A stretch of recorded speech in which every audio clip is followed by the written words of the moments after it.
One of the fun parts about your relationship with Coach Saban is that it has taken to some trolling on Twitter at times, and you're one of those unique follows as a guy who's been a head coach and a prominent figure in college football because you do have fun with it and you are open with a lot of things in certain ways. How would you describe your approach to Twitter, and is it going to change now that you are back in the same conference as Nick Saban?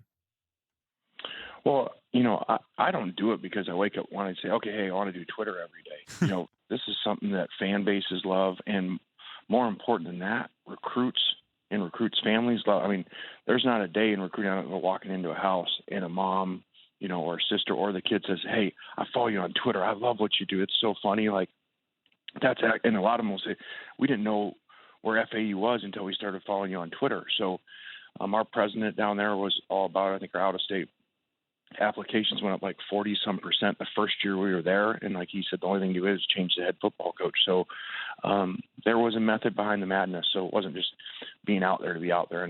And I do like to have fun, with the fans. And, I think they really enjoy it too.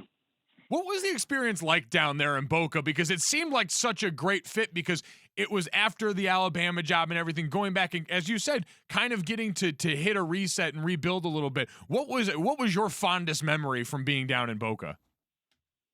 Well, I went the opposite way, as you talk about, strange path. Normally you start there and then you work your way up. I went backwards. NFL, USC, or Tennessee, USC, I kind of went backwards and FAU after Alabama. So it was good. It was good to have to build something, with not everything around you.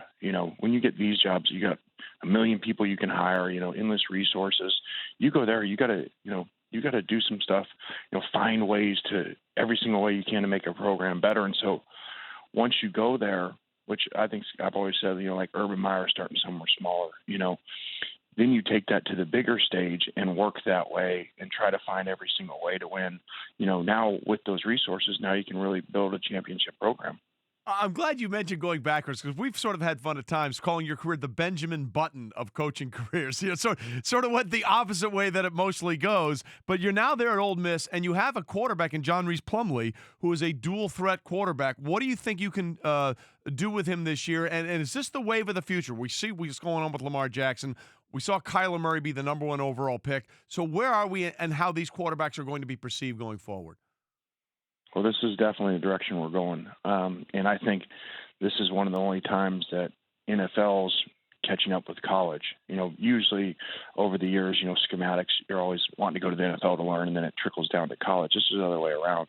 Just like over the last 3 years, NFL teams have come down to study what we were doing at FAU, to translate it on that level. And so you see them going to a bunch of different places, Oklahoma, all these places to learn it, because the game has just changed. And, especially in college with the tempo that you put into it, when you have a quarterback, that can move around, and now you're running 80 plays a game, the defense is so tired. Look at the second halves of games. Look at those games, with Jalen Hurts coming in, the game, and now they can't tackle him, because he's coming off the bench fresh, and Georgia's, on play 70 of defense.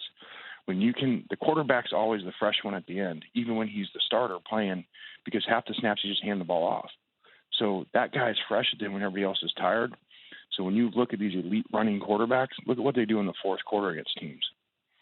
Talking to Lane Kiffin, new head coach at Ole Miss. So you wanted it and you got it. You're back in the SEC. So what's the as you start the winter workouts and get the spring ball, that message, because you open up with Baylor next year, and then the fun of the SEC, 3 of your next 4 games are Auburn, LSU, and Bama, all in a row. So what's the learning curve early on for this team that was 4-8 this past year?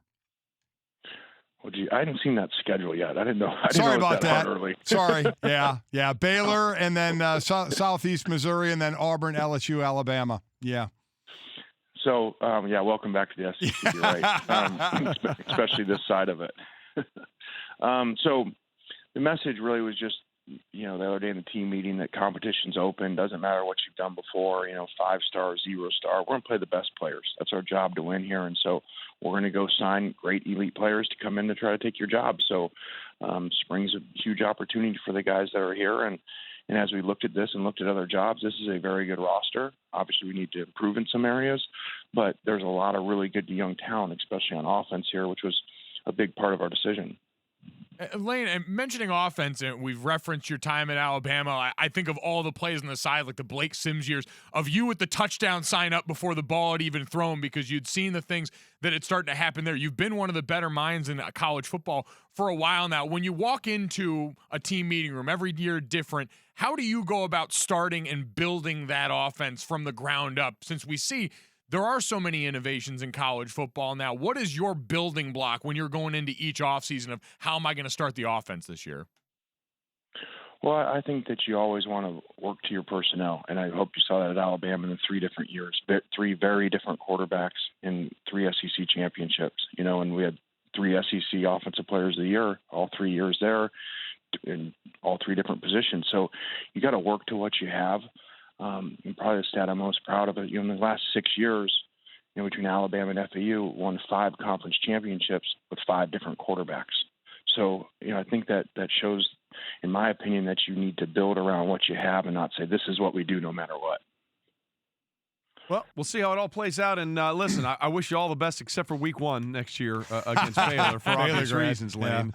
Yeah. But we'll welcome back to the SEC, and we hope good things are coming. All right, guys. Appreciate you. Have a great weekend. We're so glad you're watching ESPN on YouTube. For more sports and analysis, download the ESPN app. And for live streaming sports and premium content, make sure you subscribe to ESPN+. We'll see you there.